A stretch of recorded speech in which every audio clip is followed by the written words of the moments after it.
Hai guys, welcome back to my channel. Gimana kabar kalian di sana? Saya harap kalian semua baik-baik saja dalam keadaan sehat, utangnya lunas dibayar dan terus minum air putih yang banyak biar tetap sehat di sana.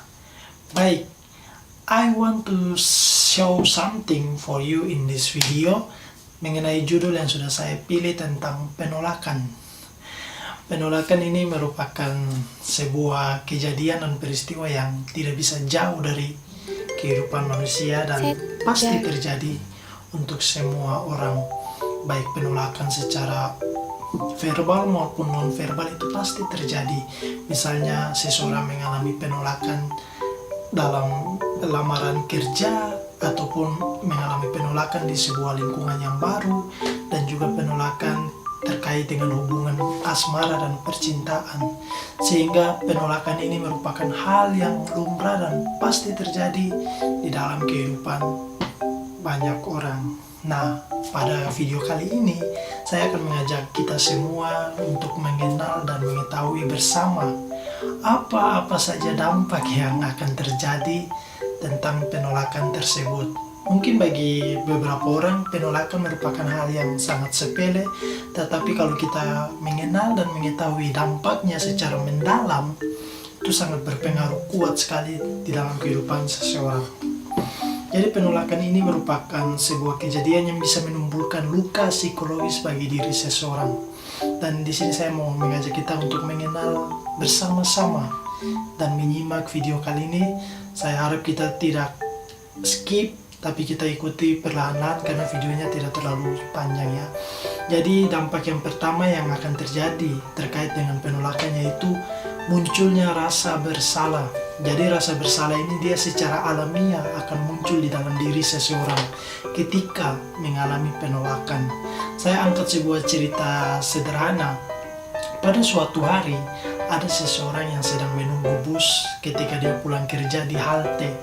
Dan muncul dua orang yang sedang melempar-lempar bola. Jadi si A, kita taruh saya si A dan si B sedang saling melempar-lempar bola satu sama lain. Jadi kayak over-over begitu. Dan ketika mereka berdua lewat dan lihat teman yang lagi duduk menunggu bus, lalu si B dia melempar bola kepada orang yang duduk itu. Dan orang yang duduk itu dia melempar bola juga kepada si A. Dan si A tidak melempar bola kepada orang yang duduk, tetapi melempar bola kepada temannya si B. Jadi mereka berdua kembali melakukan permainannya antara si A dan si B, sehingga yang orang yang duduk ini dia seperti kayak diabaikan begitu dan disepelekan.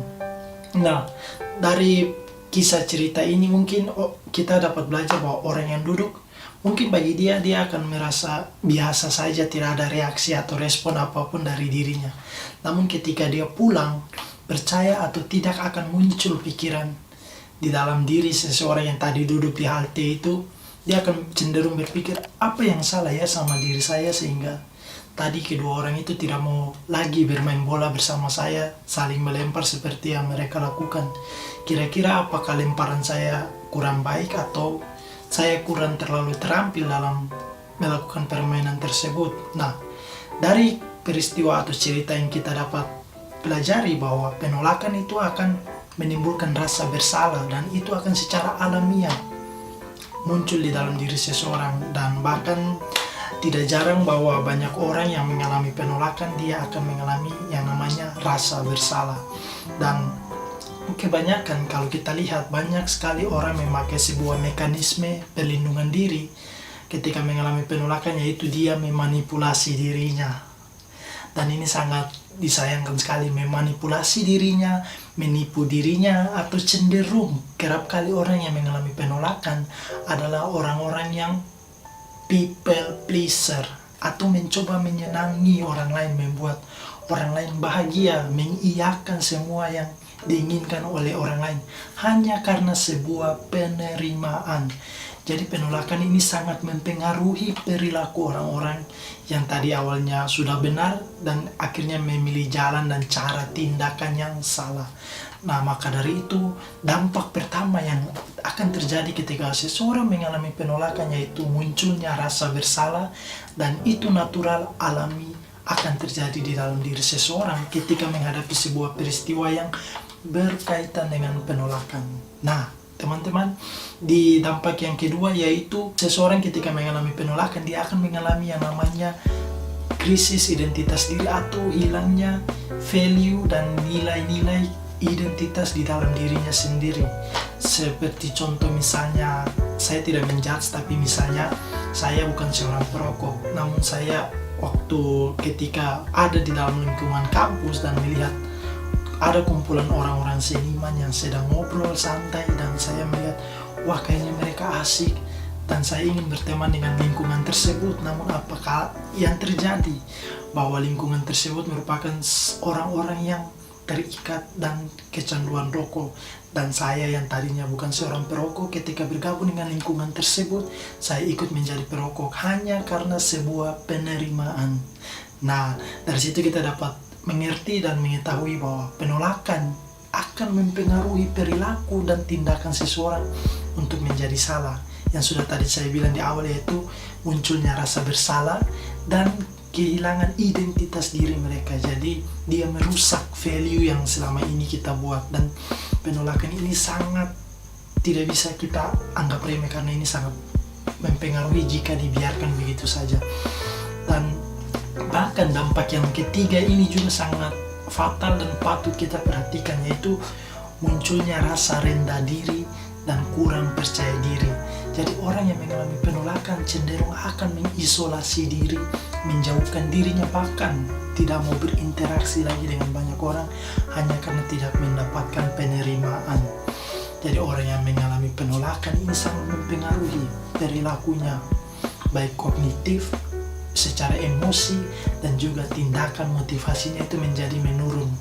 Misalnya seseorang yang sudah kerap kali berulang kali melamar sebuah pekerjaan namun tidak diterima, ditolak, apalah daya yang akan terjadi dengan orang tersebut, dia akan kehilangan motivasi dan semangat untuk mau mencoba lagi. Pada dari itu kita perlu mengetahui bahwa penolakan adalah hal yang sangat fatal jika kita abaikan begitu saja. Dari 3 dampak yang sudah kita ketahui bahwa penolakan bukanlah hal yang sepele dan patut untuk diperhatikan, sehingga ini bisa kita atasi, meminimalisirkan kita dalam menghadapi hidup ini, sehingga kita bisa lebih leluasa, lebih terampil lagi dalam mencapai tujuan hidup kita yang sudah kita buat. Karena di depan sana pasti ada banyak tantangan. Maka dari itu penolakan ini juga merupakan sebuah hambatan untuk seseorang bisa melangkah maju lebih baik lagi. Nah, di sini saya punya beberapa tips untuk meminimalisir dalam mengalami dampak buruk penolakan yang sudah saya katakan tadi. Yaitu yang pertama, don't put expectation for someone. Listen to me please guys, don't put expectation for someone. Kita jangan menaruh sebuah ekspektasi untuk seseorang, karena manusia cenderung berubah-ubah dan kadang juga mengecewakan. Jadi kita jangan menaruh sebuah ekspektasi yang tinggi terhadap seseorang. Misalnya kita sudah berbuat baik berlebihan, kita menghabiskan waktu, tenaga, energi kita untuk orang lain hanya untuk sebuah penerimaan, namun apalah daya dia tidak menghargai semua yang sudah kita investasikan kepada orang tersebut. Nah, maka dari itu kita akan mengalami yang namanya kekecewaan, kecemasan, overthinking, apapun itu kita alami yang tadi sebelumnya kita tidak pernah mengalami hal tersebut. Namun ketika kita berusaha untuk menaruh sebuah ekspektasi, ingin melakukan sesuatu yang menyenangi orang lain, namun tidak ada feedback yang kita terima, itu akan menimbulkan hal yang sangat buruk secara pribadi. Nah, itu yang pertama, kita tidak boleh menaruh sebuah ekspektasi yang lebih kepada seseorang. Tetap jadilah dirimu sendiri, teman-teman. Jadilah versi terbaikmu. Saya percaya ketika teman-teman menjadi versi terbaik diri teman-teman sendiri, teman-teman akan ketemu dengan orang-orang yang tulus, yang mau menerima teman-teman apa adanya. Karena penolakan ini merupakan sebuah peristiwa yang membuat banyak orang hidup di dalam kepalsuan. Mereka memanipulasi diri sebagai orang yang sangat baik, memanipulasi diri sebagai orang yang sangat murah hati hanya karena untuk mendapatkan sebuah penerimaan. Maka dari itu, stay be yourself. Saya percaya ketika kita menjadi diri sendiri, akan ada orang-orang yang bisa menerima kita apa adanya, dan orang-orang itu adalah orang-orang yang tulus. Tetap berpegang teguh pada prinsip dan nilai-nilai value yang sudah selama ini teman-teman improve dan perjuangkan. Karena penolakan ini kalau kita lihat, dia bisa menghancurkan, membuat kita menjadi terpuruk. Maka dari itu, tetap jadi apa adanya dan jangan menaruh ekspektasi yang lebih terhadap orang lain. Lalu yang kedua, mulailah untuk membuka diri, berinteraksi dan terlibat di dalam misalnya pekerjaan-pekerjaan, atau mungkin bisa menjadi volunteer untuk pelayanan bakti sosial kepada anak-anak panti asuhan, anak-anak panti di pinggir jalan, dan mulai dengan hal-hal yang sederhana. Ini yang saya lakukan ketika saya melibatkan diri untuk terlibat menolong orang-orang yang membutuhkan pertolongan. Saya merasa bahwa penerimaan itu ada dan masih banyak orang yang membutuhkan kehadiran kita. Dan jangan untuk memulai mencoba dari orang-orang yang punya nilai value di atas kita. Misalnya kita ingin bergaul dengan orang-orang yang terkenal, orang-orang kaya, atau yang punya jabatan tertentu, status sosial. Don't not for expectation. Please jangan menaruh sebuah ekspektasi terhadap itu, karena hal tersebut akan berpotensi menimbulkan penolakan yang membuat kita menjadi rendah diri dan minder dalam menjalani kehidupan ini. Dan maka dari itu, mulailah dengan hal-hal yang sederhana. Jangan mulai dengan sebuah ekspektasi atau sesuatu yang lebih tinggi dari kita, tetapi mulailah dari yang sederhana. Di saat itu kita akan merasakan bahwa hidup ini sangat penuh dengan makna dan punya arti ketika kita mencoba dari hal-hal yang sederhana. Dan yang terakhir yaitu terus mengimprove diri kalian, terus belajar, fokus, dan juga memperjuangkan, mempertajam skill-skill yang kalian punya. Mencoba hal-hal baru itu sangat baik, karena ketika kita mengimprove diri kita, kita mendapatkan nilai value yang semakin meningkat dan berkembang. Di saat itu kita akan ketemu dengan orang-orang yang mungkin punya kesamaan atau frekuensi yang sama dengan kita, karena kita terus fokus dengan perjuangan kita dalam memperbaiki diri kita lebih baik. Saya percaya ketika kita terus fokus memperjuangkan diri kita untuk menjadi lebih baik ke depannya, kita akan ketemu dengan orang-orang yang mau juga berjuang dengan hal yang sama, dan itu pasti ketemu di titik dimana kita sudah ada di cara yang terbaik. Maka dari itu, penolakan ini adalah hal yang bisa mematikan seseorang secara perlahan, baik di dalam diri dan juga mematikan di dalam secara sudut pandang dan cara berpikirnya, dan bisa membuat orang menjadi lambat dalam bertindak untuk mencapai tujuan hidupnya.